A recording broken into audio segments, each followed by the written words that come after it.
Most people know that pyramids were built as grand tombs for the pharaohs, designed to ensure they had a smooth journey to the afterlife. The Great Pyramid of Giza, for instance, was constructed for the pharaoh Khufu. But what most people don't know is that this whole pyramid building trend started right here, with the step pyramid of Djoser, about 4,700 years ago. This massive structure was built for Pharaoh Djoser, a ruler from Egypt's 3rd dynasty. It rises 7 layers high above the ground and stands about 200 feet tall. We think of it today as a phenomenal architectural project. But for ancient Egyptians, the step pyramid of Djoser turned out to be more like a massive experiment, a trial run, if you will, to perfect their building skills before they moved on to even more ambitious pyramids. Reaching new heights is super exciting, but the real mystery is what is going on below the ground. In this pyramid's underground labyrinth, there is a network of tunnels stretching about 3.5 miles long. And some researchers believe these tunnels might have been part of a sophisticated water system that could completely change what we think about pyramid construction. Let's talk about this massive complex located in Saqqara. Surrounding the pyramid, there's what's known as a dry moat, a continuous trench that is up to 164 feet wide and almost 2 miles long. It forms a sort of rectangular shape around the pyramid. This trench has an average depth of about 65 feet. Now, if you were to add up all the earth and rock they dug out to create this moat, it would be about 10 times the volume of the step pyramid itself. For the longest time, people just assumed this trench was nothing more than a huge quarry, a place where they dug up stone and clay to build the step pyramid. Makes sense, right? But when you take a closer look, it doesn't add up. The trench is too narrow and deep to be practical for mining, and its layout doesn't match anything we know about ancient Egyptian quarrying methods. Plus, some sections of the trench are actually covered with a rocky ceiling, which would have made it nearly impossible to use as a quarry. Another theory suggests that the dry moat had some kind of spiritual significance. Maybe it was a sacred place, where souls of nobles gathered to serve the late king in the afterlife. There are even niches in the walls that work as a hint at this spiritual function. But most researchers believe that this purpose likely developed much later, long after the complex was built for Djoser. So what was the moat really designed for? In 2020, a researcher came up with a pretty intriguing idea. It is possible that this trench was actually designed to collect and manage water, especially after heavy rainfalls. Now, that makes sense when you consider the location. The moat sits in an area that could easily have been flooded by runoff water from nearby plains. This could also explain why the trench wasn't used for new graves until much later when the climate became drier and less prone to flooding. The story becomes even more intriguing, as this trench appears to be part of a larger, more complex hydraulic system within the Djoser complex. It is like the trench has several compartments, carefully carved out of the rock and connected by tunnels. These compartments likely served as a part of a water treatment system, where water would flow from one compartment to the next, getting cleaner as it moved along. Now, here is where things start to tie into the pyramid itself. The Djoser complex has a series of underground shafts, and some researchers think that water from the moat's deep trench might have been used to power a hydraulic lift system, and this giant water-powered elevator could have been used to raise the heavy stones needed to build the pyramid. It worked like a volcano, but instead of lava, water did the heavy lifting. Imagine a big deep hole in the ground at the center of the pyramid site. Inside this hole, there was a huge wooden platform, kind of like a giant raft that could move up and down. When the workers wanted to lift a heavy stone, they would fill the hole with water. As the water rose, the wooden platform started to float up, carrying the stone with it, almost like a giant water-powered elevator. When the stone reached the right height, the workers slid it off the platform and onto the pyramid. The idea is that water from the deep trench, after being cleaned and filtered, would flow into these shafts. A massive float, possibly made of wood, would then rise as the water filled the shaft, lifting the stones up to where they were needed for construction. Once the stone was in place, they'd let the water out, lowering the platform back down to the bottom, ready to lift the next stone. This fancy hydraulic lift system could have been a game changer, making the whole building process a lot faster and more efficient without using a lot of workforce. It is like the ancient Egyptians were already embracing the whole idea of work smarter, not harder. But of course, not everyone is on board with this theory. Some experts argue that the area where the step pyramid of Djoser was built couldn't have held enough water from occasional rains to maintain such a fancy hydraulic system. The main theory suggests that, in the past, there might have been some kind of lake nearby that would have filled up after a period of rain, and this lake could have supplied water to the complex's hydraulic system. But there is no mention of such a lake in any ancient Egyptian writings, so it might be more of a what-if situation than a reality. And then there's the issue of the hard work itself. Remember when I said this method could have allowed the ancient builders to raise stones with far less effort? Well, that might not be entirely true.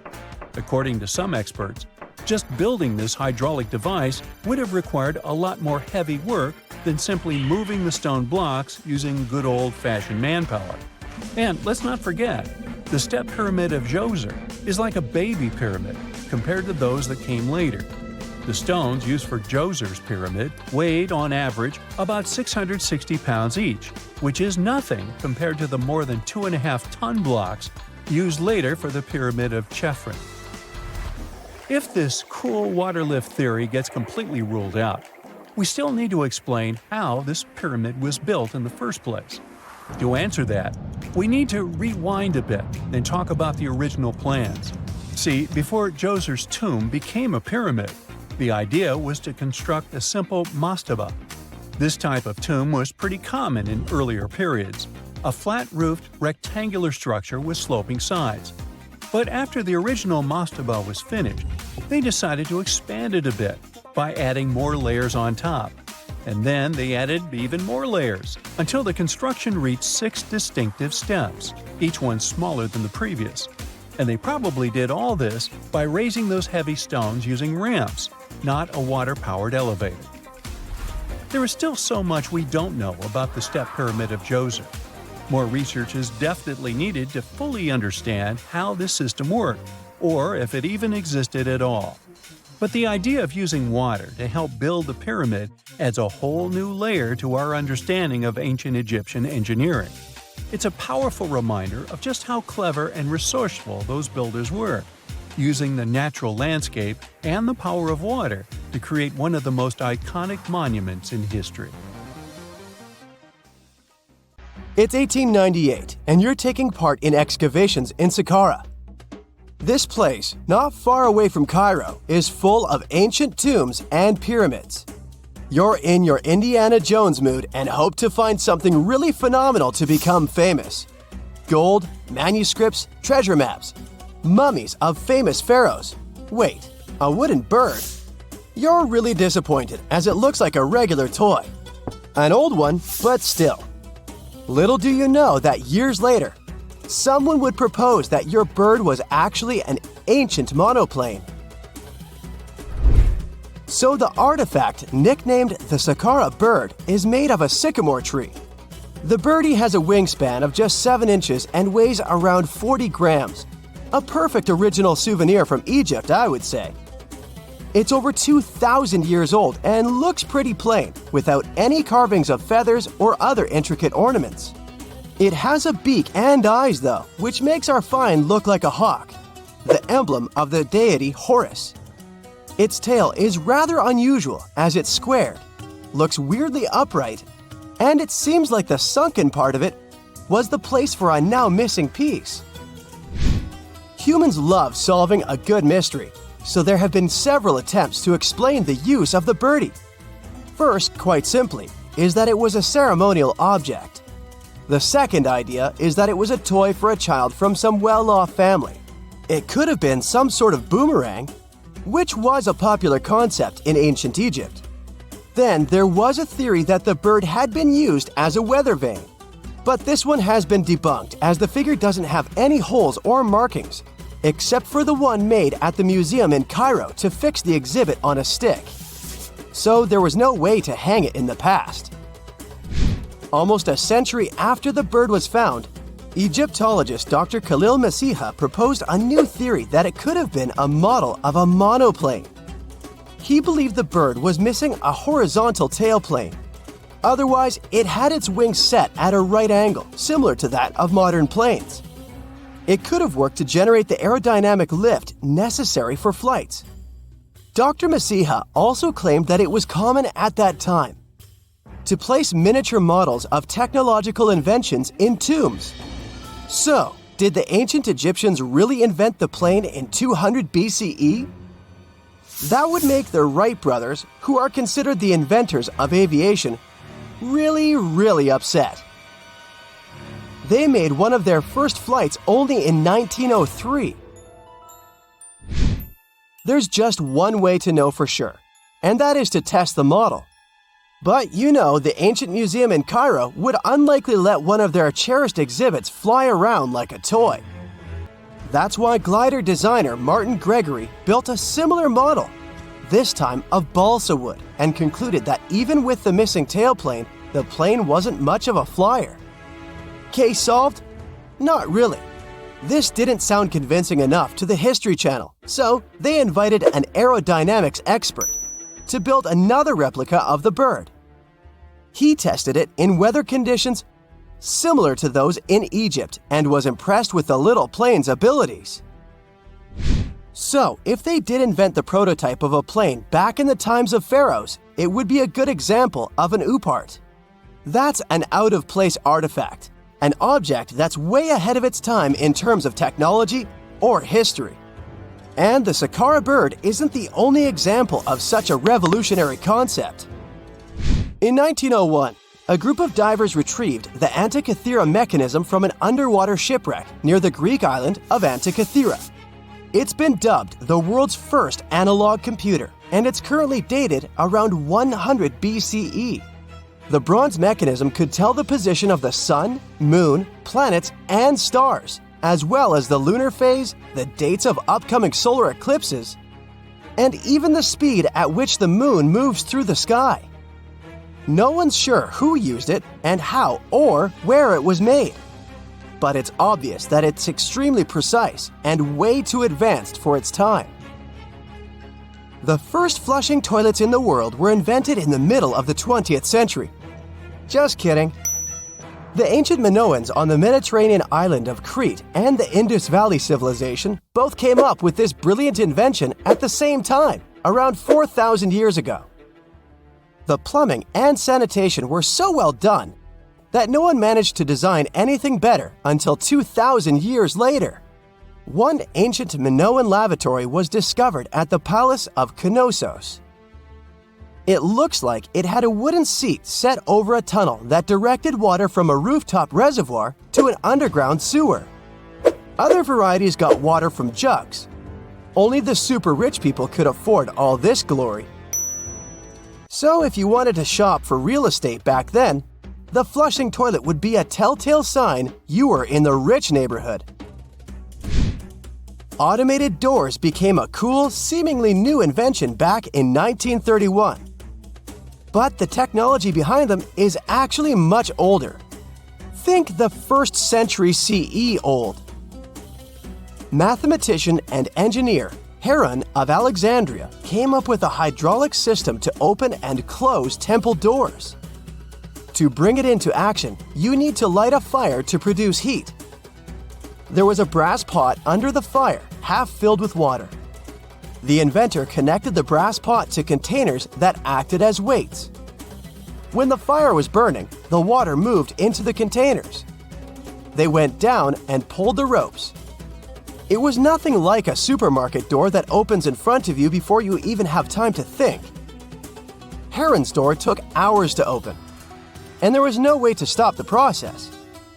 That's why they only opened the doors once a day before people entered the temple, to add some mysticism at the temple during ceremonies. Spooky. Looks like the first ever battery was invented in Baghdad around 2,000 years ago. A German archaeologist found this oval-shaped clay jar in 1938. Scientists are still not sure what purpose it served and who exactly invented it. There is a theory that it was used for electroplating objects with precious metals. When they filled it with a weak acid like vinegar, the battery produced around 1 volt of electricity. Another theory says it was a vessel for sacred scrolls. Would you like to buy contact lenses designed by Leonardo da Vinci himself? In 1508, he invented a glass lens with a funnel on one side. You were supposed to wear it with water inside to improve your vision. Sounds a bit uncomfortable, doesn't it? So, around a century later, French scientist René Descartes decided to improve the idea and make the cornea contact the future lenses. Contacts because they contact your eyes, get it? The glass tube with liquid did help improve vision, but blinking was sadly impossible. 2.5 centuries later, new technologies in the glass industry let scientists design contacts that would fit in the eye and even let the wearer blink. Thanks, guys! Still, those lenses were made of heavy blown glass and didn't let the eye breathe. About 50 years later, contacts became plastic, lightweight, unbreakable, and scratch-resistant, but still covering the entire eye. And then, in 1948, an English optical technician accidentally sanded down a plastic lens and figured out they'd still be in place even if they covered only the cornea.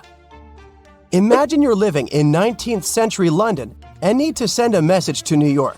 It would have taken about 10 days to get there by ship. So when delivery time went from days to hours in 1858, it was a true sensation. The first message was sent by Queen Victoria herself. It was all made possible thanks to the transatlantic telegraph cable, running under the ocean. Sadly, the new cool invention only lasted a few weeks. It took years to bring it back to life. During the early 1920s, the world was mesmerized by King Tut. A British archaeologist, Howard Carter, discovered the young pharaoh's tomb in Egypt's Valley of the Kings, 1922. But the public wasn't only interested in gold and jewelry. The press wrote about the curse of the pharaohs, but was it true? Was an ancient curse really the reason everyone entering the pyramids lost their lives? At the time, this was the only explanation for a series of unexplained passings. The man present at the opening of King Tut's burial chamber, George Herbert V, Earl of Carnarvon, lived only 5 more months after the discovery. He had also sponsored the dig. In comes Sir Arthur Conan Doyle. You probably know of him, the English writer behind Sherlock Holmes. He claimed that an evil elemental caused the explorer's demise. He must have been joking, right? Unfortunately, no. The newspapers continued to blame the pharaoh's curse after every Egyptologist left this world. These are the scientists who study the ancient cultures of Egypt. The archaeologist who opened King Tutankhamun's tomb passed away full 17 years after the discovery. The reason for it wasn't a secret: Hodgkin's disease. Yet again, journalists around the world wrote of a curse. This was getting ridiculous. But science must have had a rational explanation, right? Well, it did. And that explanation was common mold. Harmful fungi, Aspergillus, can survive for ages in sealed tombs. When humans inhale them, there's a high risk of infection in people who have a weakened immune system. Today, doctors believe this is what happened to the unfortunate explorer more than a century ago. Scientists now know that this type of fungi grows especially well on grain. And King Tut's tomb was full of offerings in the form of baskets full of raw grain and bread. Researchers discovered other varieties of fungi on ancient Egyptian mummies. These molds can easily cause some nasty consequences for humans. The danger of rotting organic material is real. Just look inside your fridge. Any food leftovers you have there start to go off after just 3 to 4 days. You can imagine what happens to food in a sealed chamber after thousands of years. Food is just one kind of organic material. There is also wood. If you expose it to water or even moisture in the air, it starts to deteriorate. You don't have to travel to Egypt to see the effects of this process. Any abandoned building in your neighborhood can serve as an example. When a piece of wood gets wet, and has no way of drying out, there is going to be damage. From fungi to wood-boring insects, the list is long. Rotten wood presents a huge structural issue. Beams and floor panels are all made of timber, so you better not go inside a failing building. You can easily lose your footing. But this is just the tip of the iceberg. The building materials since the time of the pharaohs have changed, but so have the dangers. One of the best examples is asbestos. Until the 1970s, most home insulation materials contained this substance. It was in everything, from boilers to soundproofing. This microfiber provided excellent heat insulation. But then, the United States banned asbestos in 1989. The UK did the same a decade later. The reason for it is that asbestos becomes a health hazard when it gets damaged. When humans inhale asbestos fibers, they can get seriously sick. Abandoned strictures are full of this material, and there is no one to maintain them. You see the danger now. Another material is also common in old buildings: lead. Ancient Romans used lead piping to channel spring water into their homes. They also cooked in lead vessels, which was probably not the wisest of choices. You see, lead and water don't go well together because of something called corrosion. But this problem isn't ancient. US officials banned lead piping only in 1986. That means that 7% of American households still have lead service lines. And this is not the only source of poisoning. Until the mid-1960s, builders used lead paint to coat woodwork. In abandoned buildings, this lead coating snapped a long time ago. Anyone who touches doors and windows will disturb this lead dust and inhale it. The dust particles are at least visible to an unaided eye. This is not the case for carbon monoxide. This gas has no color, so you can't see it. It has no odor, so you can't smell it. No way to detect a carbon monoxide leak at all. And how does this dangerous gas usually escape? Poor maintenance. Well, abandoned buildings have zero maintenance. One second, you could be exploring an old factory, and the next you could feel dizzy with and have a terrible headache. These are just some of the symptoms of CO poisoning, the less severe ones. But what is the source? All it takes is for an old boiler to finally give way after years of neglect. We've reached an important question. What is the main factor in air quality inside a room? If you are thinking the level of oxygen, try again. It turns out that oxygen levels drop by only 0.3% in 8 hours inside an airtight room. This is a room in which doors and windows are sealed with tape, so the decrease is even smaller in normal conditions. Oxygen isn't the main problem. The levels of carbon dioxide rise sharply inside a sealed room. This is the direct result of human breathing. We inhale oxygen and exhale CO2. Think of it as a waste gas. Normally it's only a tiny portion of the air we breathe, 0.04%. But in a sealed room, high levels of carbon dioxide will make you feel drowsy. And that's the last thing you need when inside a dilapidated building. Carbon dioxide will decrease your ability to think clearly. Researchers from Harvard did an interesting study in 2016. They had office workers come in 6 days in a row to complete a problem-solving test. During the week, they gradually raised the carbon dioxide levels in the mock-up office. The results of the same test kept getting worse over time. There are many factors at play, but CO2 levels definitely had an impact on the workers' problem-solving ability. The test took place inside a typical office environment, not inside a crumbling building where visitors must watch their every step. When I say visitors, I really mean trespassers, and trespassing is a criminal offense in the United States. This goes both for private and public property. If you defy the law, you can be fined up to $5,000 or even face lockup time. That should make you think twice before jumping over a fence with a no trespassing sign. But again, you might not be the only one inside. You can never know who else is in the building. Perhaps a person up to no good? It doesn't have to be a person at all. Animals can pose a threat as well. You would be startled if you saw a rat, for example. But the poor animal would be scared as well.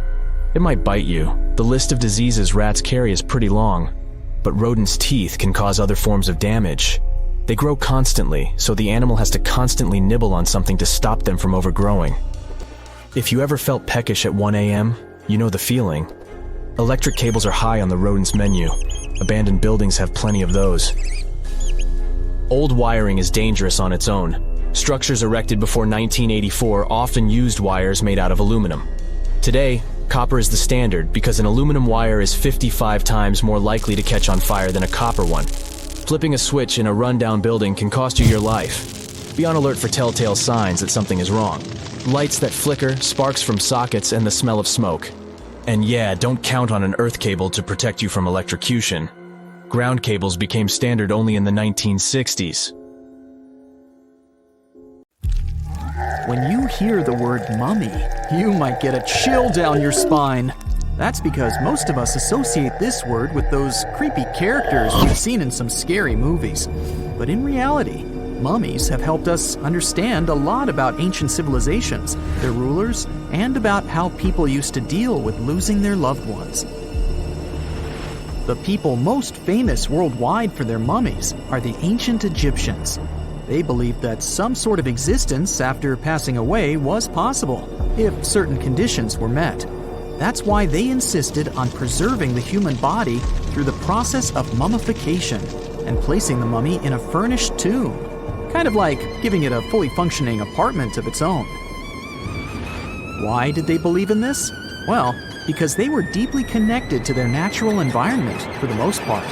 They saw the natural cycles around them, like how the sun rose every day, followed by the moon, or how new life was always sprouting from plants, even after they had wilted away.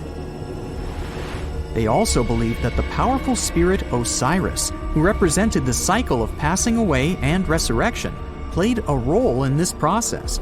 To prepare for the afterlife, the ancient Egyptians followed certain rituals, like mummification, which involved using materials like honey, resins, and incense to preserve the body. There's no other mummy more popular than that of King Tut. He was a young pharaoh who ruled over 3,000 years ago in Egypt. The problem with discovering ancient royal tombs is that most of such burial sites were previously robbed. People knew ancient rulers had been left with many valuable belongings, so those locations became vulnerable to thieves. When King Tut's tomb was opened in 1922, people were excited because it had not been robbed, like many other previously discovered royal tombs. That's how well hidden it was. Inside, his mummy was encapsulated in a total of 3 coffins, including one made of gold.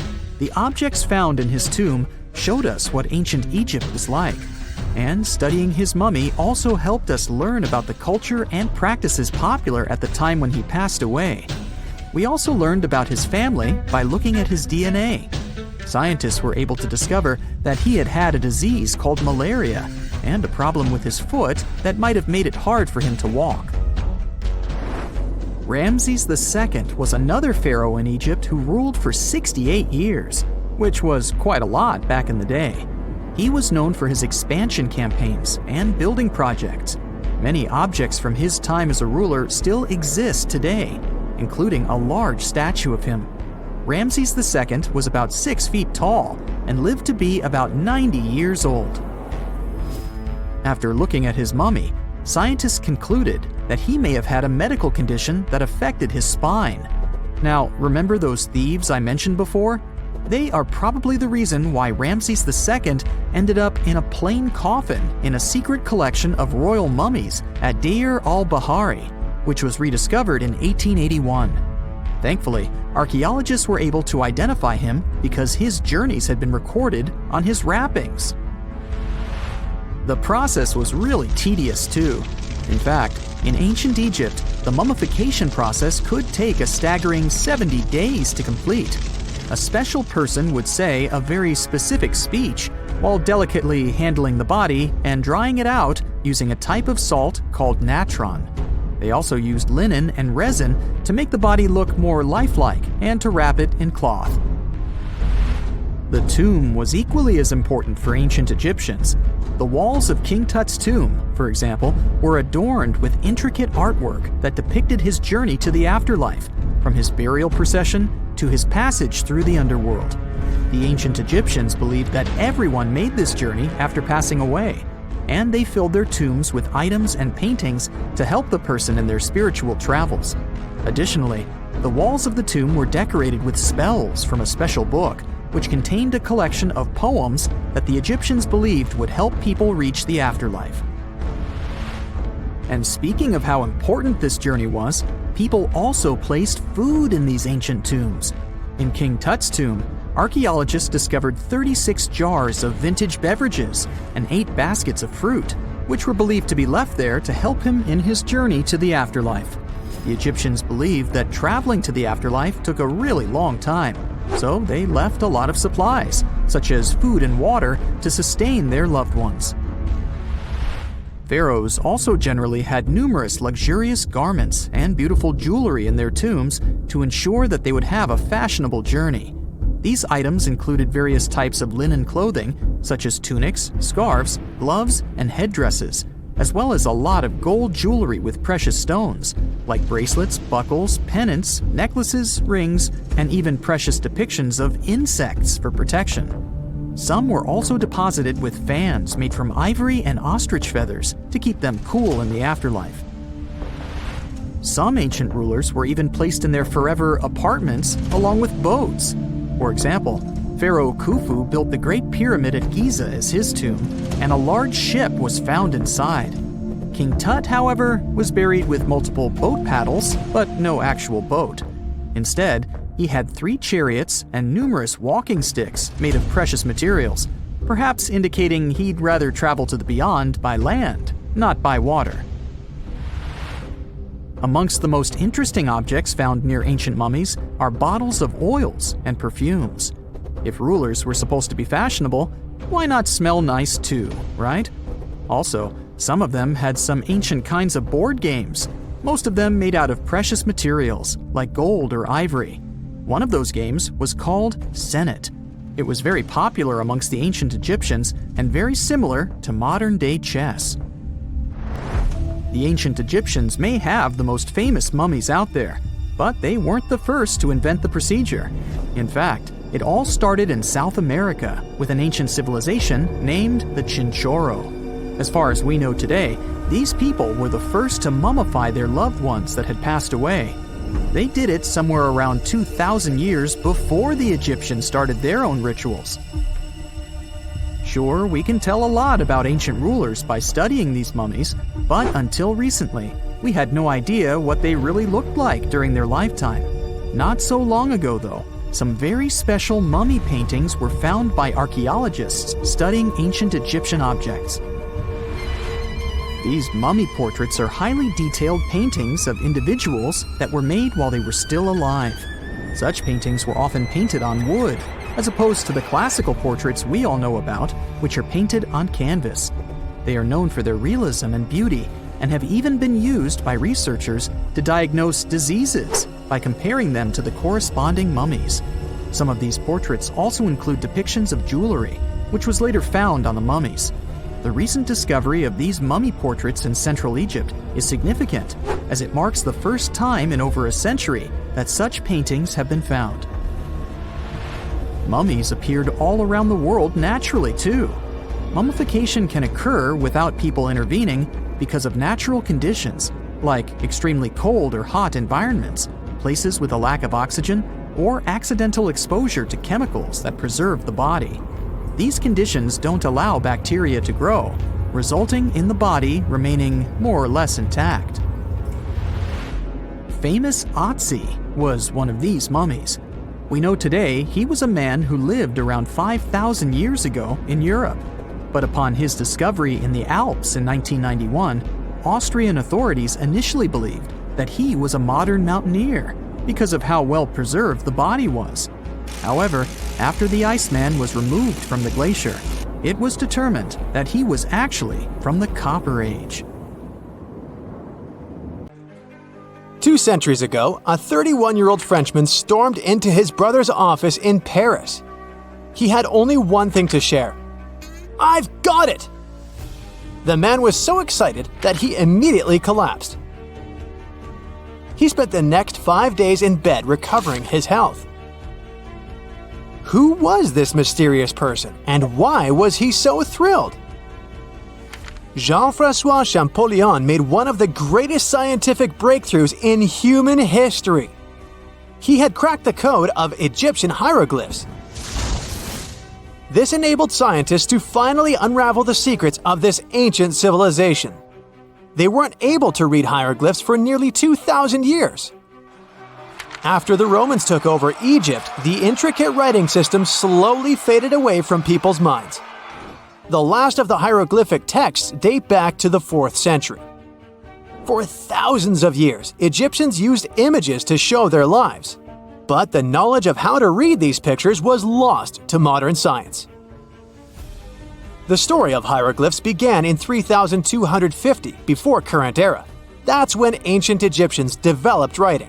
Their motivation was to better organize the distribution and storage of goods.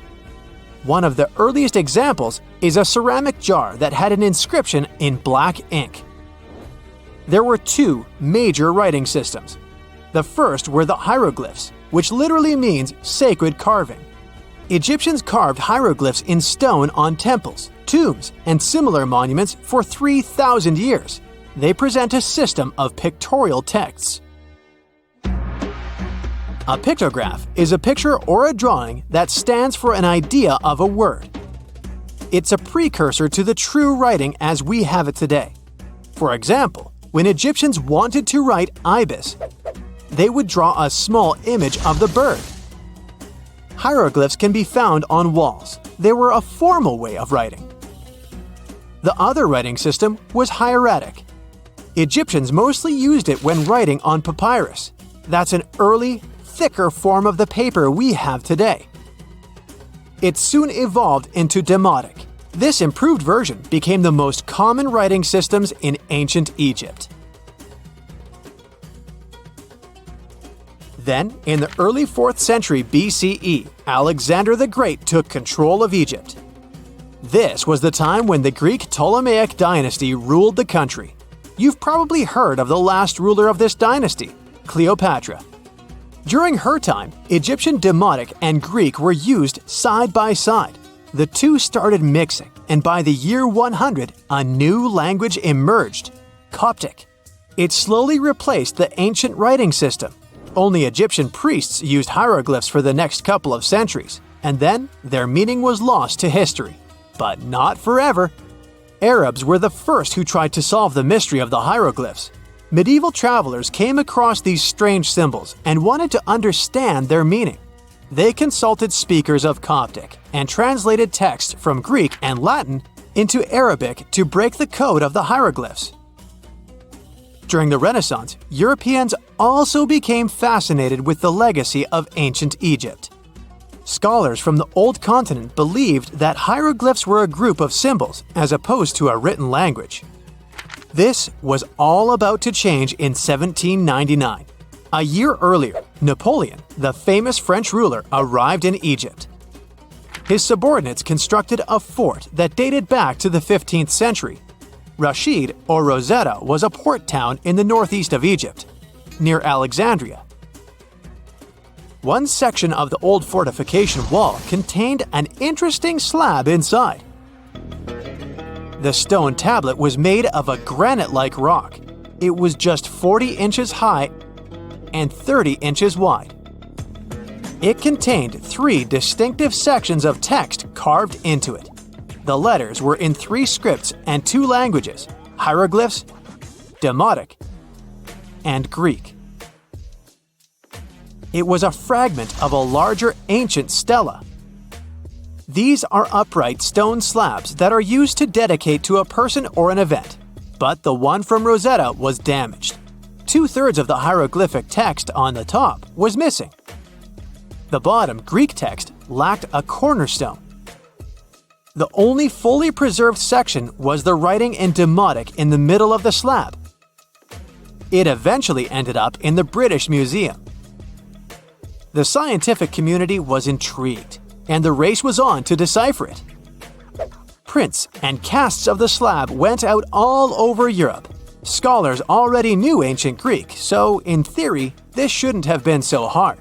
The first people who saw the Rosetta Stone thought the process would take 2 weeks. In the end, it took 2 decades. The main issue was the fact that hieroglyphs and spoken ancient Egyptian didn't have a connection anymore. Scientists didn't know what sounds the letters on the slab corresponded to. Imagine if English disappeared 1,000 years in the future. Then someone finds a tablet with the word dog. At first, they wouldn't know how to read the word or the individual letters. Even if they figured out how to pronounce the word, they wouldn't know its meaning. This is what linguists were dealing with in the case of the Rosetta Stone. The careful study of the artifact produced another find. The texts weren't direct translations of each other. They both described the same event, but in different words. It was like you saw a movie with two friends, and then all three of you wrote different reviews about it. The original text was probably in Greek, but the translators added extra words to make it sound more Egyptian. An English physician and physicist, Thomas Young, made the first great breakthrough. He knew that the name Ptolemy appeared several times in the text based on the Greek translation. This wasn't an Egyptian name, so it was impossible to represent it with a single image. The only way to spell out this Greek name was to use symbols that sound like it when produced. This is called transliteration, and we have it today as well. This is how foreign-sounding words are written down in Chinese or some Slavic languages. Young focused on sets of hieroglyphs in oval frames. These are called cartouches. He experimented a bit but finally discovered that one of them read, Ptolemy the Great. The individual hieroglyphs that made up this name corresponded to sounds needed to produce it. This is where our mysterious man from the beginning of the video enters the picture. Champollion picked up where Young left off. He knew Coptic, so the Frenchman was able to determine what many other hieroglyphs sounded like. The eureka moment was close. It came while he was studying a cartouche from a site dedicated to Ramses II. It had 4 symbols. The last 2 were the same. He determined this was the sound S. The first symbol was the sun. This is Ra or Re in Coptic. So the cartouche read Ra something SS. Can you already guess the name? Of course, it's Ramses. This breakthrough finally cracked the code. Ancient Egyptian wasn't a mishmash of cool-looking images. It was a phonetic language that Jean-François Champollion discovered in September of 1822. The stone slab is today known as the Decree of Memphis. The Egyptian Council issued it in this city in the year 196 before current era. In it, they expressed their loyalty to the pharaoh. They erected identical stelae in temples all across Egypt. The Rosetta Stone was just one copy of them, but its content is less important than the fact that Champollion's translation gave these ancient peoples their voice again. During the 1800s, European scholars didn't think that the Egyptian civilization was much older than classical Greek or Roman. Now that scientists could read hieroglyphs, a whole new chapter of human history opened. One of the most famous finds in the history of archaeology happened in 1922. That's when the British archaeologist Howard Carter discovered the tomb of Pharaoh Tutankhamun in Egypt's Valley of the Kings. The whole world admired King Tut's golden mask. But without Champollion's pioneering work, it would be impossible to know who its owner was. The young pharaoh's cartouche is phonetic. For instance, you pronounce the pictograph of a chick as the vowel U. The symbol for the key of life is an ankh, and there is a shepherd's crook in the end. It symbolizes the word ruler. A gruesome discovery took place in Egypt some years ago. You want to hear about it? 16 human hands, carefully buried in 4 eerie pits. They didn't look too much like human hands at first, since they were abnormally large, but they were. Weirdly, there were only right hands. No left hands were in sight. It turned out that it points to the practice of an ancient dark ritual. Old Egyptian art and tales talked of a ceremony where warriors would present the right hand of their adversaries as proof of victory and ask for gold in return. Egyptians believed in the afterlife, so cutting off someone's hand meant you cut off their power eternally. Guaranteeing this type of defeat was interesting to the winning party. Here, the fight was between Egyptians versus Hyksos, who lived in what was once known as Canaan. Egypt has always been the center of some history-changing findings, and some time ago, this papyrus was found. If we stretched it open, it would be just a tad bigger than the height of a skyscraper. The world's tiniest skyscraper, which is located in Wichita Falls, Texas. When humans didn't write on their Notes app, they wrote on this thing, made from the medulla of a papyrus plant. Around 2,000 years ago, ancient Egyptians wrote something reminiscent of a book where they describe most of their funerary traditions and their visions of the afterlife. It's considered one of the most important texts from ancient Egypt and is still sold in bookstores to this day. This ancient manuscript was unearthed from a chamber located just south of the Pyramid of Djoser, located in Saqqara. Oh yes, Djoser is the oldest pyramid in Egypt and not the Giza pyramids like most people think. So recently, the site of Saqqara buzzed with excited archaeologists who probably found one of Egypt's oldest complete mummies. They believe that this beautiful and well-preserved mummy was that of a wealthy man. He was discovered in a deep shaft, covered in layers of gold leaves. There are many symbols that show he was an important and wealthy man, like the band he wore on his head, the bracelet on his chest, and the fact that he was embalmed with a tunic, which was reserved for Egypt's finest. The most exciting part of the entire discovery was finding the resting place sealed with mortar, just as the ancient Egyptians had left it 4,300 years ago. Now this may sound weird, but back in 2008, archaeologists discovered a missing pyramid. Now it went missing because it deteriorated over the span of 4,000 years. Today, you can only see its base. It was a pretty important site back in ancient times. It is said that around the area of the pyramid, the ancients hosted a special type of ceremony where high priests would carry mummified remains of sacred bulls. Now, here's a fun fact. Ancient Egyptians believed that Apis bulls were earthly incarnations of the city deity of Memphis and was connected to rites of fertility. It wasn't just any Apis bull, though.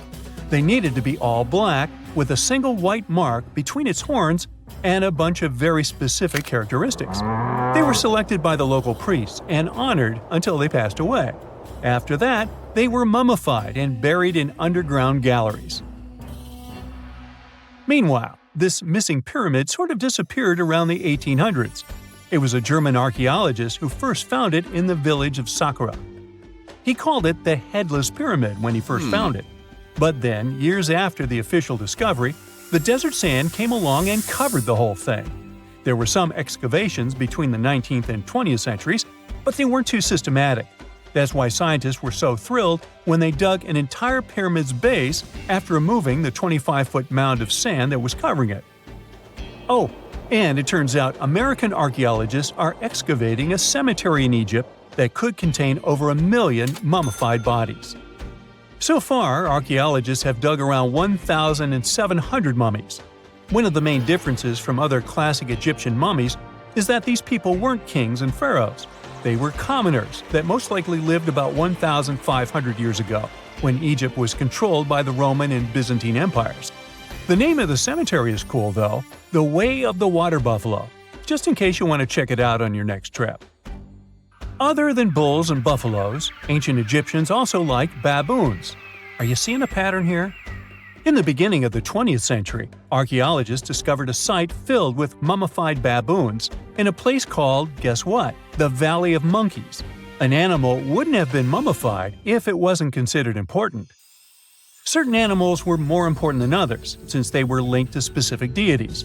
Jackals were connected to Anubis, the ancient god of the afterlife, and cats were likened to the female deity Bastet. Baboons were a pretty big deal, since they were believed to be connected to Thoth, the deity of wisdom and advisor to Ra, one of Egypt's supreme deities. The archaeologists who studied these animals weren't too happy. They think these baboons were kept inside and were deprived of sunlight for most of their lives. They had extreme vitamin D deficiencies and they were poorly fed.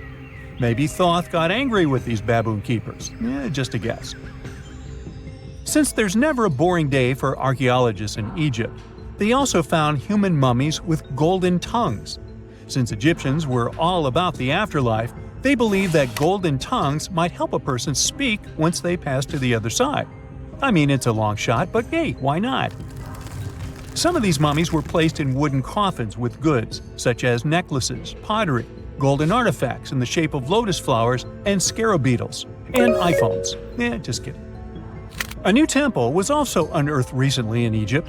Scientists believe it was dedicated to honor Zeus Cassios. That deity would be a cross between Zeus, the almighty Greek deity of the sky, and Mount Cassios. While digging around the Sinai Peninsula in Egypt, archaeologists spotted 2 pink granite columns poking out of the ground, and bingo. They believe these columns represented the temple's front gate and collapsed during an earthquake many years ago.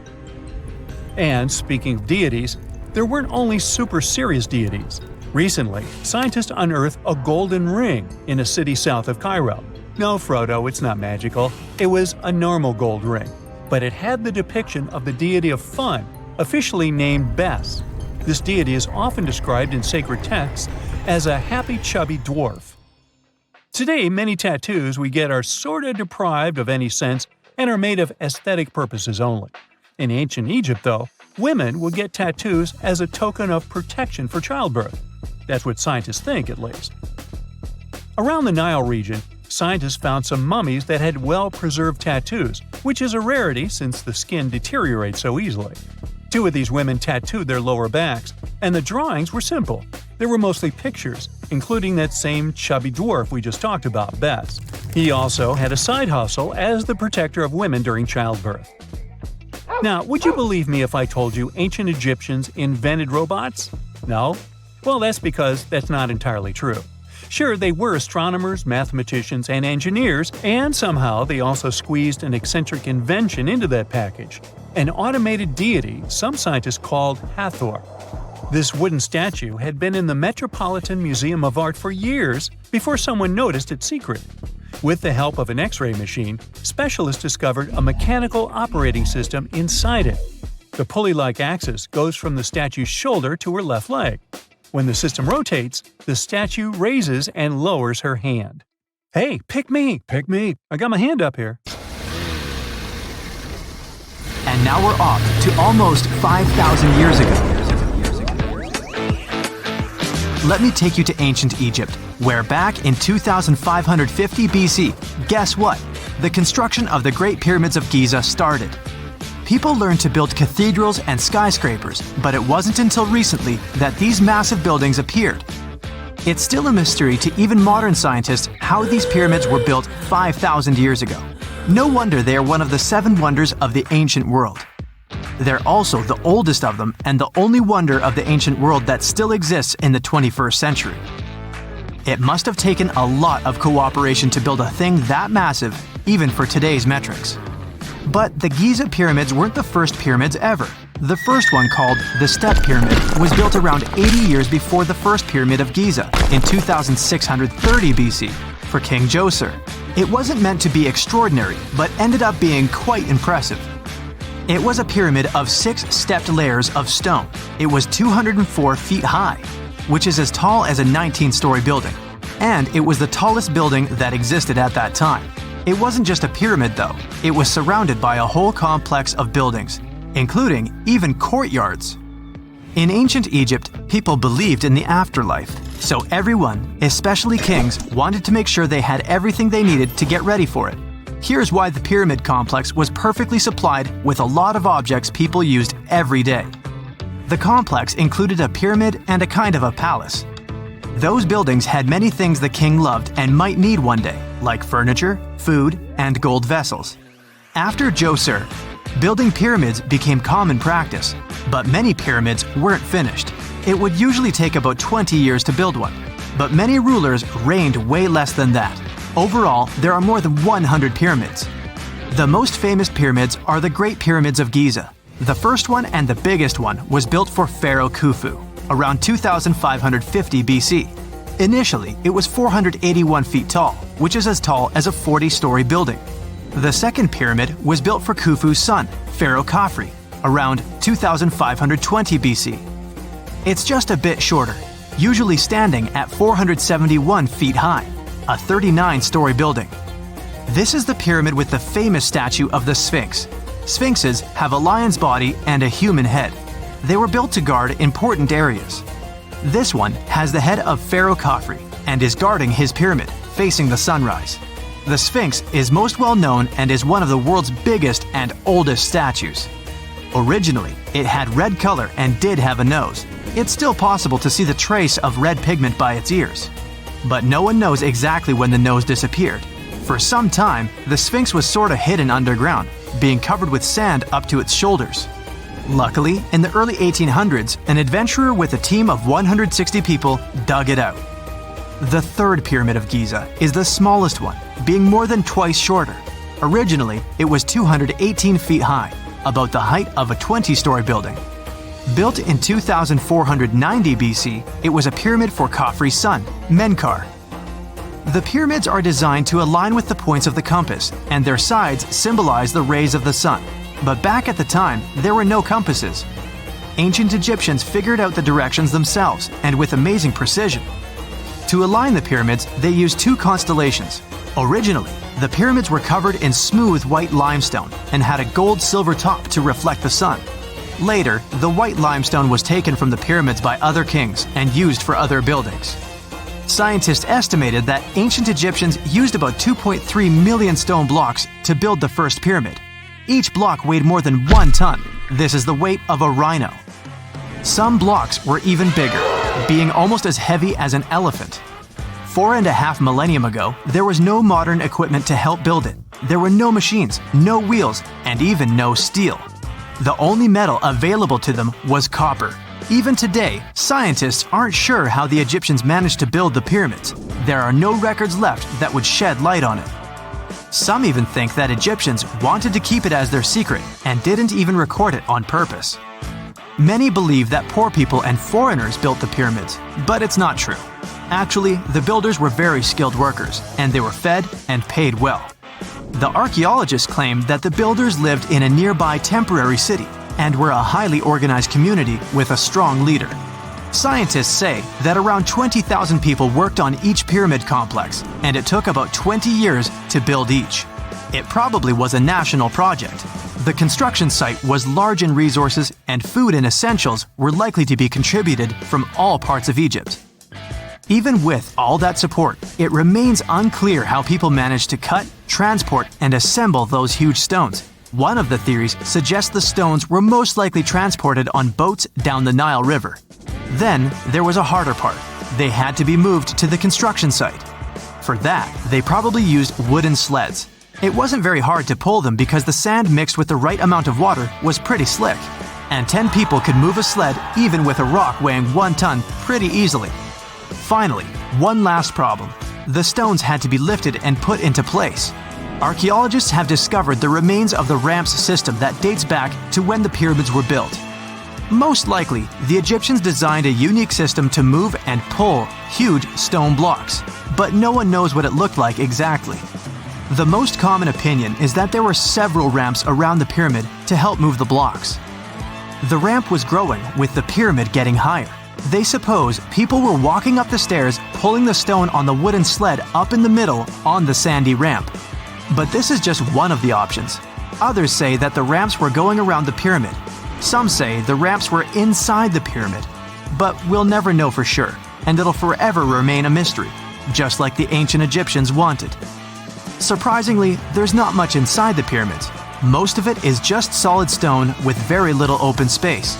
But let's take a quick look inside the biggest of the pyramids of Giza.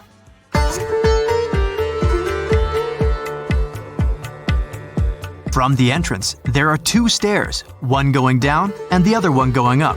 The descending one takes you to a chamber located underground. That's where the pharaohs are, but not in this pyramid because Khufu wanted to stay higher. The underground room is partly unfinished. The room with Khufu's sarcophagus is called the King's Chamber. It's upstairs and then through the tall and long Grand Gallery. Below the King's Chamber, there's a room called the Queen's Chamber. There are no queens though, and no one is sure why the room is called this. Unfortunately, none of these have any hieroglyphs on the wall. They're just bare. If you want to see them, you should go to the other rooms that are decorated. Those pieces of art are depictions of ancient Egypt's culture and daily life. The texts allow researchers to study their language and grammar. Sadly, the treasures that once were here in the pyramid are long stolen. From that room, there are several tunnels for an unknown purpose. There are many tunnels and passages inside the pyramids. There are many chambers and shafts and secret ways. Scientists have been sending little robots with cameras there for some decades already. And the robots did discover another chamber a bit upstairs with hieroglyphs on the walls. But even today, much of the pyramids is still unknown, and there's no so-called building plan of the pyramids. Egyptians did create a mystery no one can crack for 4,500 years already. Scientists recently started to X-ray the pyramid to learn what's inside it without entering it and its narrow, mysterious tunnels. Imagine working 7 days a week on a large-scale construction site. You, along with thousands of others, carry millions of stone blocks and put them on top of each other according to a complex system. You work without modern construction equipment. You have no air conditioning or constant access to water. It's so hot outside that you can fry eggs on the road. You've been building the pyramid for decades, and now, when it's finally done, you enjoy the result of the colossal work of thousands of people.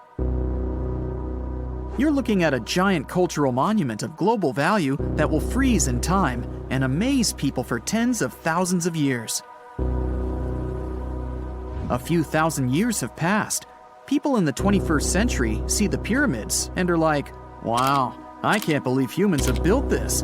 Yeah, the people who built the pyramids wouldn't have appreciated such a theory.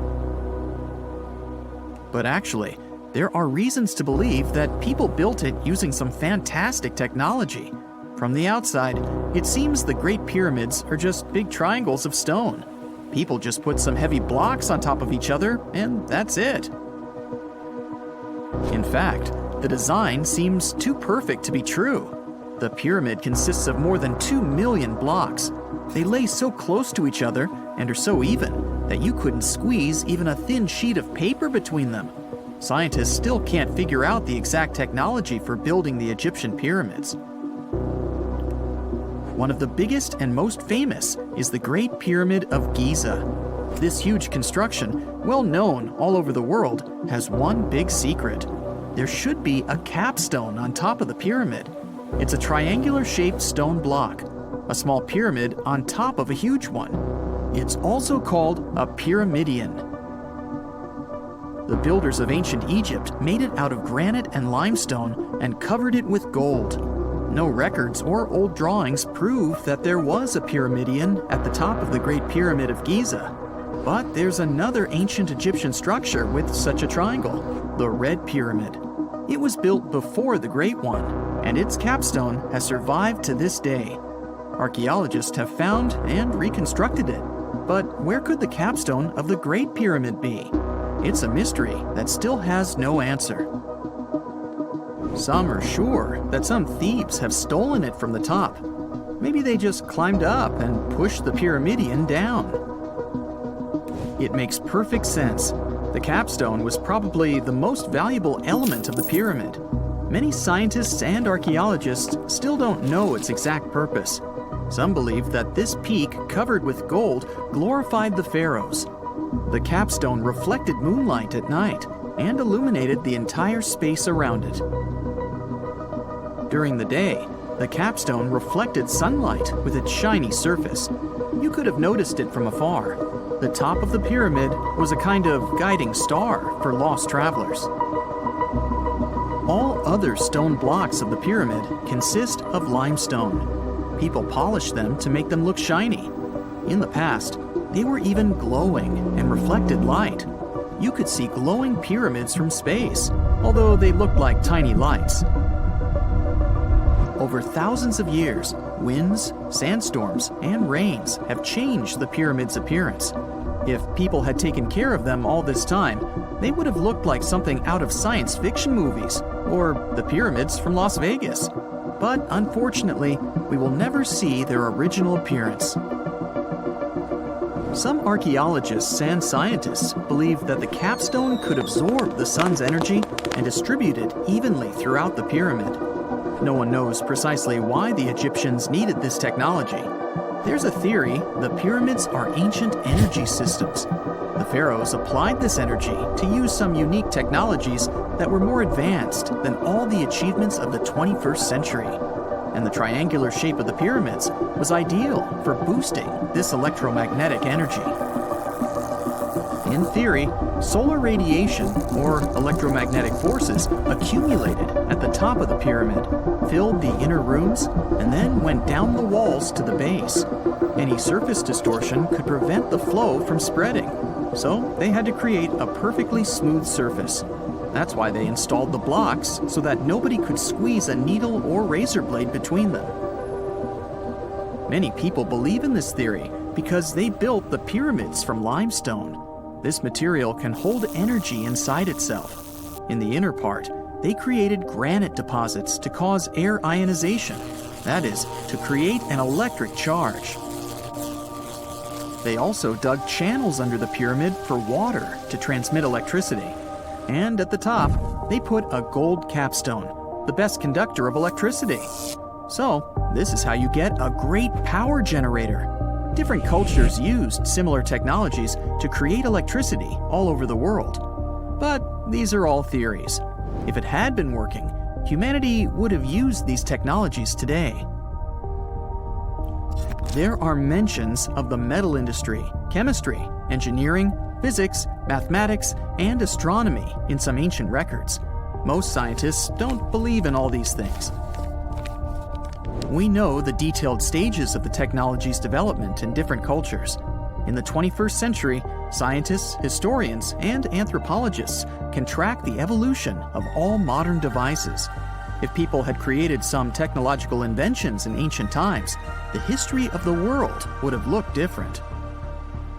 Perhaps all the achievements of antiquity could have been wiped off the face of the earth by global cataclysms, and it can happen to us. Just imagine how people would dig up a laptop in 5,000 years. Perhaps they wouldn't understand what kind of device it is. Another Egyptian wonder surrounded by mystery is the statue of the Sphinx. The Egyptians carved it out of a single massive piece of limestone about 4.5 thousand years ago. But scientists still don't know the exact date of its construction or who built it. People painted the Sphinx in different colors, so it looked much brighter and more vivid in the distant past. It was shining just like the Great Pyramids. Anyway, time hasn't only changed its appearance, but its name too.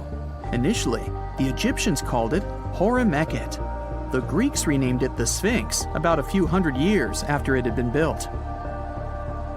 The Sphinx emphasized the greatness of the rulers of Egypt. It also performed a symbolic function of a watchdog guarding the tomb of the pharaoh and the paths leading to it. This version sounds realistic, since archaeologists have discovered many secret entrances at the foot of the Sphinx.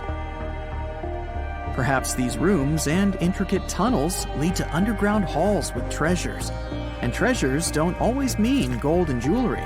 According to legends and theories, the Sphinx guards the Hall of Records, the storage of all humankind's knowledge.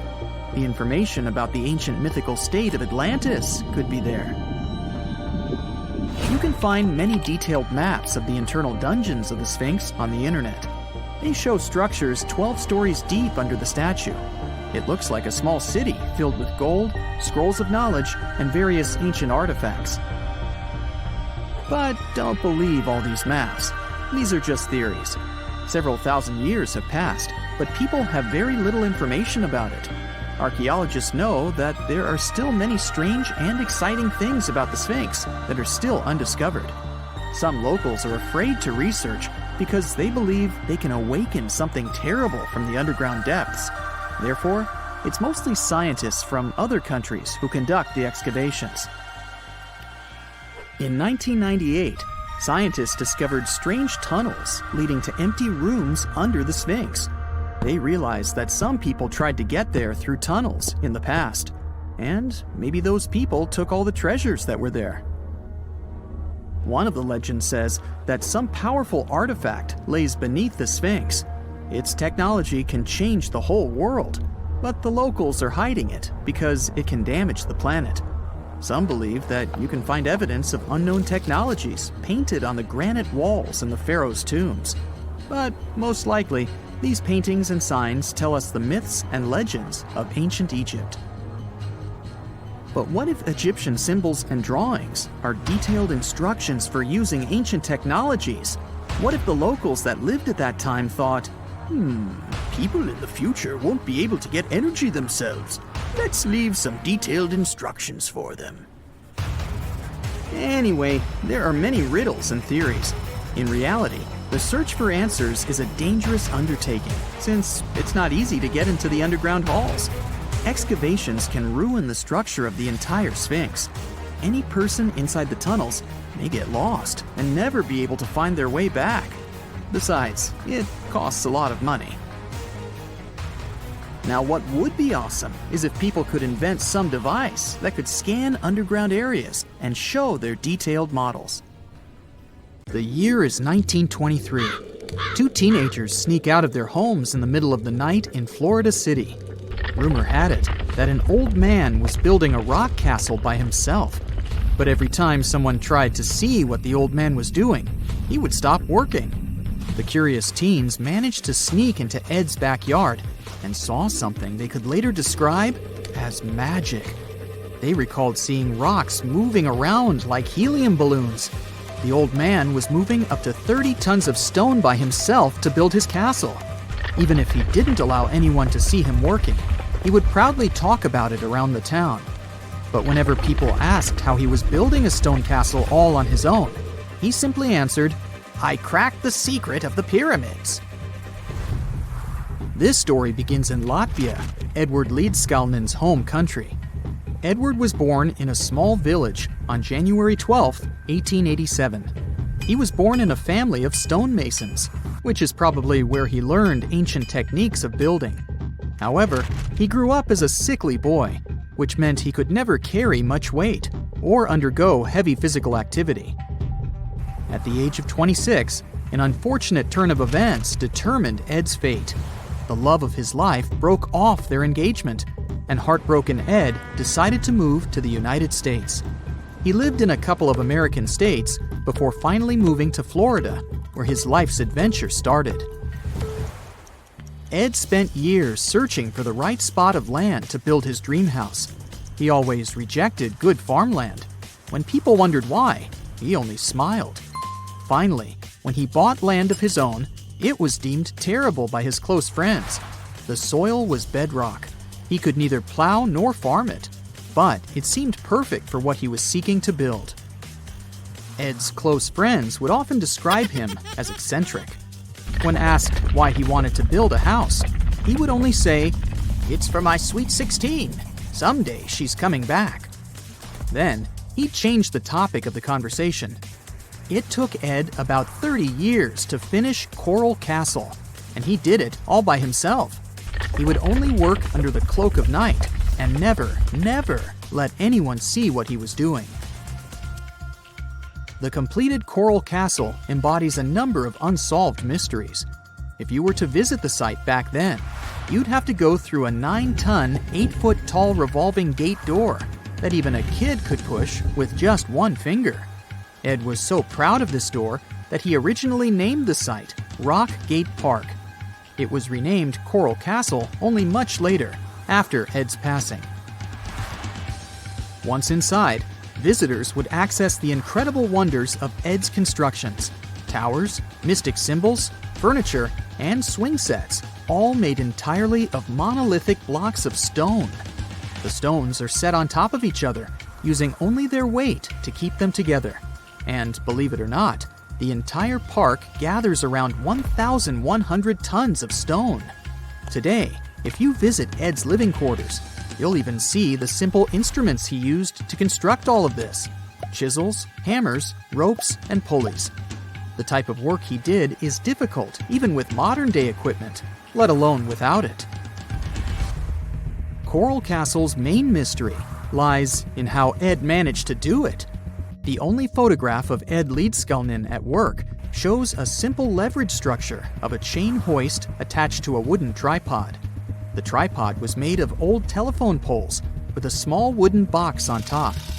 What was in the box is, of course, a mystery. Unfortunately, he took his secrets with him, not sharing the truth of his work with anyone else. Yet, not all is lost, as there are many theories and speculation surrounding what could have happened there. One theory says that there is a harmonic grid inside the Earth's surface, something that would create anti-gravity spots around the globe. It's believed that Coral Castle was built in such a spot. This could explain why it took Ed so long to find land that pleased him. Maybe what he was looking for was a place that allowed him to experiment with anti-gravity forces. Yet, whenever Ed talked about his work, he would say he understood the laws of weight and leverage, and, sure thing, that he had cracked the secret of the pyramid builders. And what secret is that, you might ask? According to Ed himself, it has to do with magnetism. He even published a pamphlet called Magnetic Current. There, he explains that every object has magnetic particles inside of them. A person just needs to understand where they are located inside such objects. This way, objects can be lifted and moved around without much effort, just like moving something heavy underwater. Researchers say that if we assume Ed Leedskalnin and the pyramid builders used the same technique, then it would only have taken 4,700 workers to build the Great Pyramid of Giza, instead of the 20,000 to 100,000 that is currently estimated. But this story just keeps on getting more and more mysterious. In the late 1920s, Ed was finishing the construction of Coral Castle in Florida City. Rumors about his work had spread around town. People said Ed was hiding a stash of money somewhere in his living quarters. One night, a group of men waited until Ed was alone and broke into the castle to rob him. They couldn't find the money and, luckily, didn't harm Ed. But in the following days, he decided that it was best he moved out of that land. Of course, he took more than his toothbrush along with him. Ed decided to move the entire Coral Castle to another land, 10 kilometers away from where he had built the park. Legend says he hired a truck driver and asked him to swear secrecy about what Ed intended to do. He asked the driver to look away while Ed loaded the truck by himself, moving all of the rocks without any help. With the truck loaded, Ed and his castle moved to Homestead, Florida, where the park is located until this day. In 1986, a group of engineers from Florida University was called to try to fix the park's gate entrance, the 9-ton revolving door that Ed was so proud of. They arrived with plenty of modern-day equipment, including a 20-ton crane. When the engineers took the door down, they noticed that Ed had used a strange circular stone at the bottom of the revolving door. The engineers couldn't understand how this frisbee-sized rock could withstand 9 tons of weight without breaking into pieces. They sent the rock to the geology department at the University of Florida, but the geologists simply returned the rock, saying they couldn't find a match of this rock in their databases. They couldn't determine its origin. The engineers put the 9-ton gate back into place, trying to use other techniques. At first, it didn't work without the base rock Ed had originally used. So, they had to cut the gate rock to make it work as a revolving door once again, proving that modern-day technology couldn't replicate what Ed had done single-handedly. Fast forward to 2011, and another man claimed to have cracked the code of the pyramid builders and Ed Leedskalnin himself. Wally Wallington, a retired construction worker from Lapeer County, Michigan, has managed to build using similar techniques to those used by Ed. Wallington is known for having built his personal Stonehenge in Michigan. He is said to have used simple machines, such as levers and counterweights, moving around multi-thousand-pound concrete blocks. Unlike Ed, Wallington has shared his techniques with the public.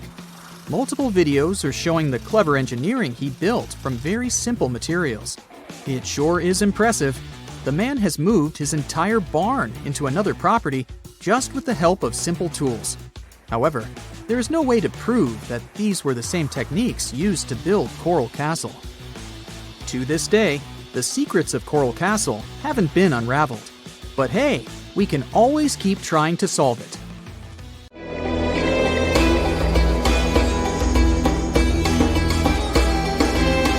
The Great Pyramid was created as the final resting place of ancient Egyptian monarch Khufu.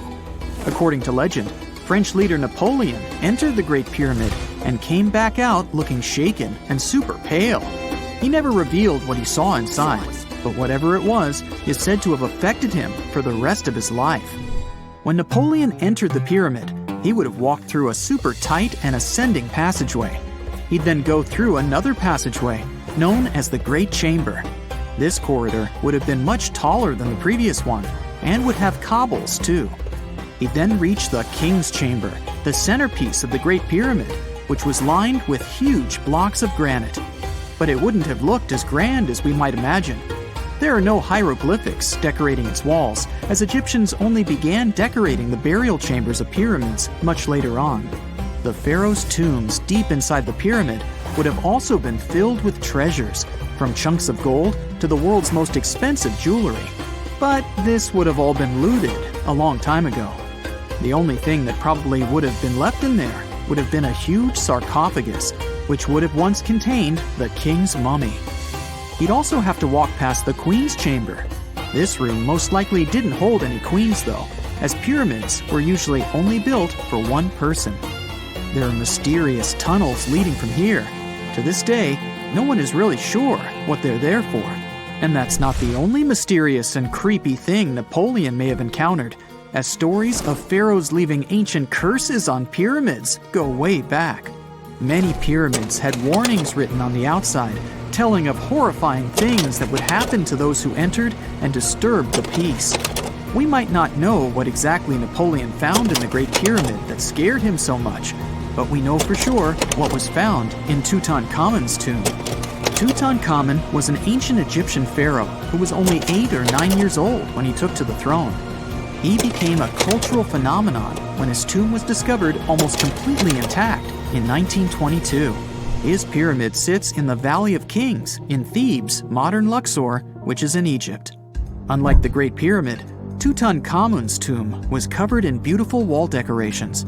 The walls told the story of how he would travel to the afterlife through the underworld. Egyptians believed all people would have to take this journey, so they would fill their tombs with objects and paintings to help them get there. There'd also be spells painted on the walls. They believed this would help people pass over to the next realm. The journey would be pretty long, and for that reason, the ancient Egyptians would also fill the pyramids with food. Tutankhamun's pyramid was filled with 8 fruit baskets. They even found something called gingerbread fruit in there. The rooms were jam-packed with furniture, statues, clothes, and staffs, amongst a whole bunch of other things. You'd likely find a lot of clothes and expensive jewelry in the pyramids as well. The ancient Egyptians wanted their ancestors to travel in style to the afterlife. They put Tutankhamun in his final resting place with over 50 pieces of clothing, all of the highest quality. There were tunics, scarves, gloves, and headdresses, and a ton of jewelry. Bracelets, pendants, necklaces, rings, and scarabs for protection were all found inside. Each of them was made of gold or precious stones. There were also fans made of ostrich feathers to keep the old pharaoh cool in the hot Egyptian sun. But the temperature inside the pyramids never actually went above 68 degrees Fahrenheit. The ancient Egyptians developed a super cool air conditioning system that we don't fully understand even today.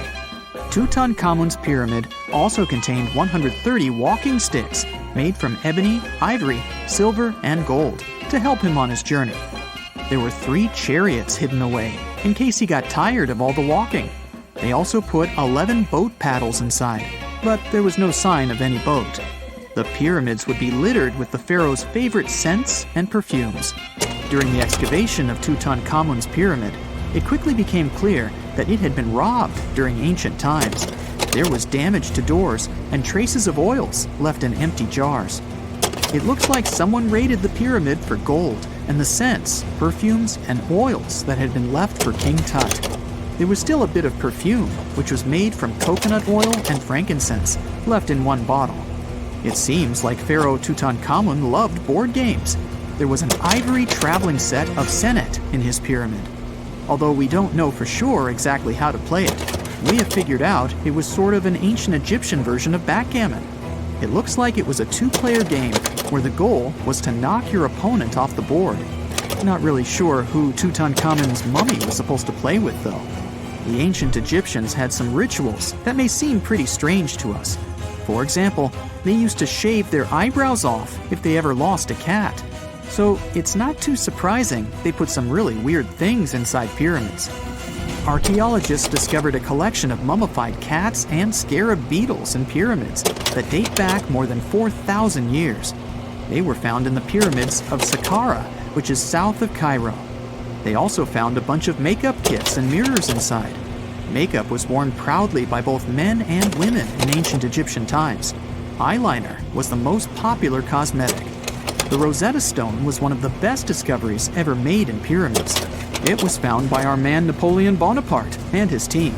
It's a black granite rock that dates back to 196 BCE. It's transcribed in Greek, Demotic, and hieroglyphic.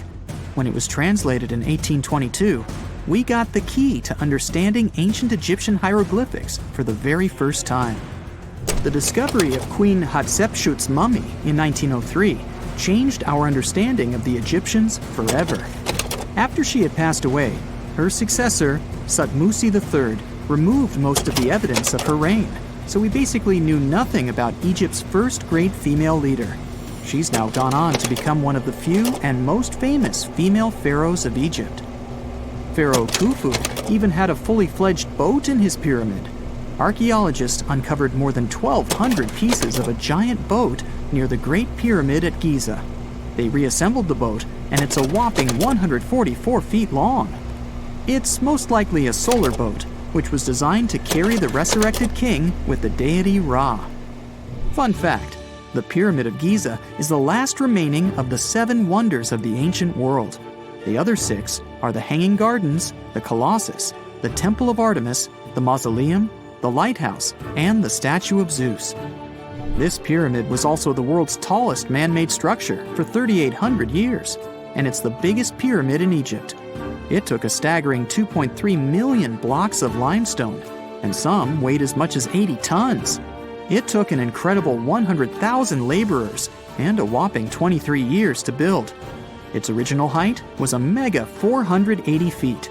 In 2017, archaeologists discovered something weird about Egypt's Great Pyramid. There's a hidden void that's at least 100 feet long, and no one really knows why it's there or what's actually inside it. The weird void is the first inner structure discovered within the 4,500-year-old pyramid since the 1800s. Scientists used cosmic rays to detect the massive hole, but are still no closer today to finding out what's inside. The ancient Egyptians took a lot of care building the pyramids, and everything was strategically placed and structurally sound, so it's super unlikely that this hole is due to blocks falling over time. Loads of pyramids also contain small model figurines called ushabti. These represented attendants. They believed they would come to life to serve the pharaohs in the afterlife. But it's amazing that all this stuff actually fit inside. There isn't actually a huge amount of space inside the structures. It's mostly just rock. X-rays are a type of invisible radiation that can pass through our bodies and objects. They're very important in the field of medicine because they allow doctors to see inside our bodies without having to perform surgery. Now, let's dive into how X-rays work. They're a kind of electromagnetic radiation, just like light or radio waves. However, they have much higher energy than light, which makes them able to go through objects that light cannot. Imagine you have a powerful flashlight. If you try to shine it through a wall, the light won't go through because the wall is too thick. But these rays have enough energy to go through walls and even our bodies. The discovery of X-rays happened by accident in the late 19th century. A scientist was experimenting with cathode rays, which are a type of radiation. He was working in his lab and noticed that a nearby fluorescent screen started to glow, even though it was not directly exposed to the cathode rays.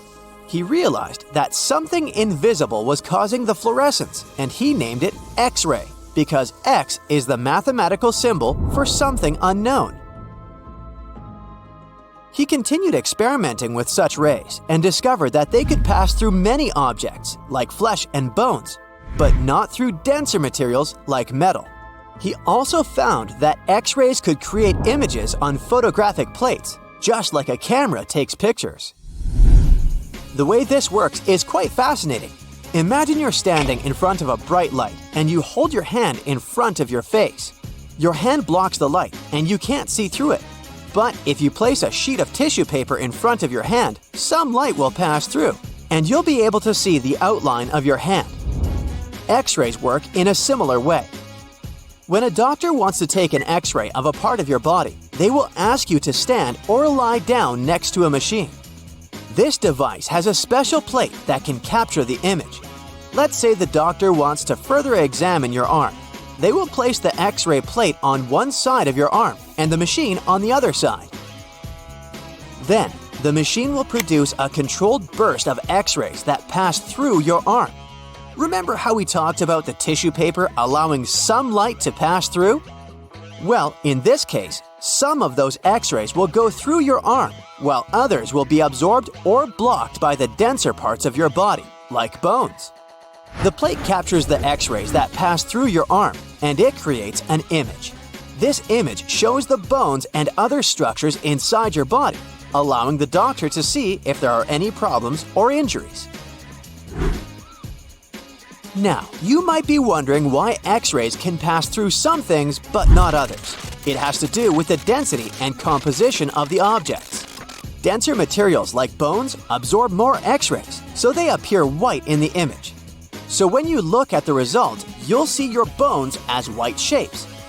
Other tissues like muscles and organs are less dense and allow some of those rays to pass through, so they appear as gray shadows.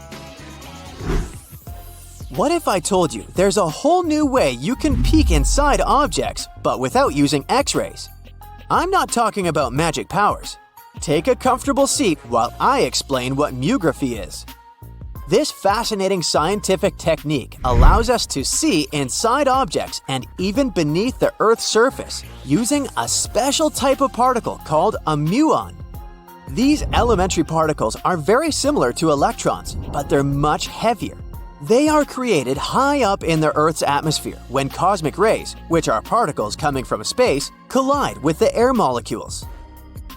Now, muons are special because they can pierce through different materials. They can pass through rock, soil, and even buildings. Scientists realized this potential back in the 1950s when they were studying cosmic rays and noticed that some of the particles could pass through thick materials. The first muography experiments took place in the 60s. Specialists discovered that muons can be detected using special devices called muon detectors. These detectors are usually placed underground or in specially designed laboratories to shield them from other particles and background radiation. Now let's dive into how muography actually works. Imagine you have a large object, like a pyramid, a mountain, or even an ancient statue, and you want to see what's inside without damaging it. First, detectors are positioned around the object or in the area you want to examine. These detectors are sensitive to muons and can track their paths. When such a particle passes through a detector, it leaves a trace, like footprints in the sand. By collecting data from multiple detectors, scientists can reconstruct the paths. Here's where things get really cool. The Earth's atmosphere acts like a natural filter for muons. It turns out that the more massive an object is, the more particles it will block. So, if you have a large, dense object like a mountain, fewer muons will pass through it compared to a smaller, less dense object, like an empty box. This difference in the number of particles that reach the detectors can give us clues about what's inside the objects. Scientists use computer algorithms and mathematical techniques to analyze the data and create images. These images represent the density distribution of the object being studied. It's like creating a map that shows where the densest areas are and where there's gaps inside the object. The concept of muography is similar to using shadows to understand the shape and size of an object. Imagine you're standing in front of a bright light and you place your hand between the light source and a wall. You'll see a shadow of your hand on the wall. Based on the shape and size of the shadow, you can get an idea of what your hand looks like, even though you can't see it directly. This technique has been used to study various objects and structures. For example, scientists have used it to explore the inside of volcanoes and pyramids, and even to investigate the structure of mountains and the Earth's crust. With the help of this amazing technique, scientists have now uncovered new information about the Great Pyramid of Giza. They discovered something that had eluded tomb raiders for centuries. They found a hidden chamber. And guess what they named it? The Big Void. Yeah, I know, not the most creative name. They even used 3 different muon detection techniques just to be super sure that it was indeed a big, mysterious void inside the grandest pyramid of them all. Once news got out about this mind-boggling discovery, Egyptian authorities couldn't resist the temptation to explore further. So, they brought in an endoscope camera to confirm the existence of this epic void.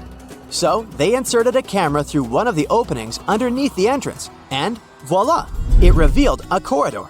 More so, the corridor had a chevron ceiling. I can't help but imagine the ancient Egyptians using it as a cool dance floor. Another team of scientists decided to take another shot at scanning this newfound void. According to them, the Great Pyramid of Giza is a pioneer in the pyramid game. It used a technique called chevron to cover internal structures and keep them from collapsing. Now, why did the ancient Egyptians build this corridor and the grand void it leads to? One theory suggests that the corridor was built to relieve pressure inside the pyramid. Another theory says that the void could be a result of the pyramid's construction process. It could have been an internal ramp used to move roof blocks into position, and then it was left there or filled loosely with rubble. According to other enthusiastic explorers, there might be another burial chamber waiting to be discovered. They believe that the pyramids were built with a dash of randomness in the construction process.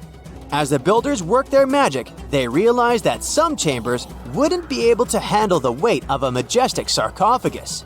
So, they made adjustments on the fly, creating new plans as they went along.